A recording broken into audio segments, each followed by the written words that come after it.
दोस्तों नमस्कार। कुछ दिन पहले दुबई में एक एरो शो का आयोजन किया गया, जिसमें एक से बढ़कर एक लड़ाकू विमान और पैसेंजर विमान शामिल हुए थे और ये सब आसमान में अपनी काबिलियत साबित करने में लगे थे। साथ ही यह भी दिखाने की कोशिश थी कि वह दूसरे विमानों से कैसे श्रेष्ठ है। इस एरो शो में दुनिया के 20 से ज्यादा देशों ने अपने विमान और हथियार भेजे थे। रूस से लेकर चीन तक ने अपने विमानों की नुमाइश की। इस एरो शो में एयरबस हो या बोइंग, सबने अपने विमानों की खासियतों का प्रदर्शन किया, लेकिन इन सब के बीच डंका बजा भारत के हल्के और पहले स्वदेशी लड़ाकू विमान तेजस और ध्रुव हेलीकॉप्टर का। बता दें कि तेजस और ध्रुव का निर्माण हिंदुस्तान एरोनॉटिक्स लिमिटेड यानी एचएएल ने किया है और इस एरो शो के बाद तेजस की ताकत को दोगुना करेगी। यूएई की अल तारिक मिसाइल, सूत्रों की माने तो LCS तेजस में जल्द ही लंबी दूरी तक मार करने वाली और स्टिक निर्देशित युद्ध सामग्री यानी LRPGM को लगाया जाना है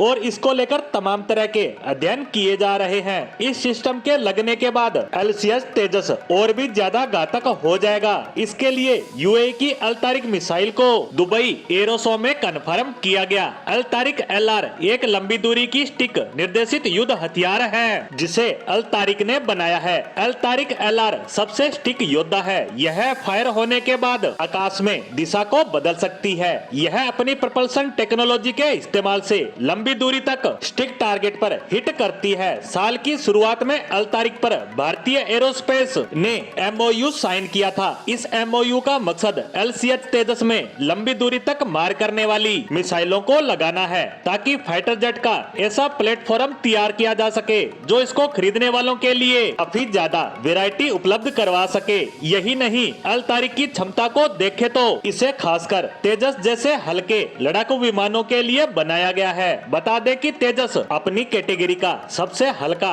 और छोटा लड़ाकू विमान है। यह 4.5 PD का विमान माना जाता है। इसका वजन 6.5 टन, स्पीड 2000 किलोमीटर प्रति घंटा। वहीं यह हवा में ही ईंधन भरने की क्षमता रखता है। इसके 8 हार्ड पॉइंट हैं, जिनमें बम, रॉकेट और मिसाइलों को इंस्टॉल किया जा सकता है और अब यही इंस्टॉल होगी अल तारिक मिसाइल। बता दें कि तेजस एक मल्टी रोल फाइटर जेट है, मतलब कि तेजस में अटैक के साथ साथ डिफेंस की भी क्षमता है। हिंदुस्तान की सेना अब 5वीं पीढ़ी के विमानों के लिए तैयार हो रही है और भारतीय सेना के इन योद्धाओं की ताकत को बढ़ाने के लिए आधुनिक तकनीक अपनाने पर जोर दिया जा रहा है। वहीं तेजस मार्क 2 को ताकत देने के लिए अमेरिका के GE इंजन की तकनीक ली जा रही है। वहीं एडवांस कॉम्बैक्ट एयरक्राफ्ट के इंजन के लिए फ्रांस से बातचीत चल रही है और इन फाइटर जेट की ताकत को बढ़ावा तब मिलता है जब इनमें लगती है एक से बढ़कर एक घातक मिसाइलें। और हमारे तेजस के लिए यूएई की अल तारिक मिसाइल पूरी तरह से कंफर्म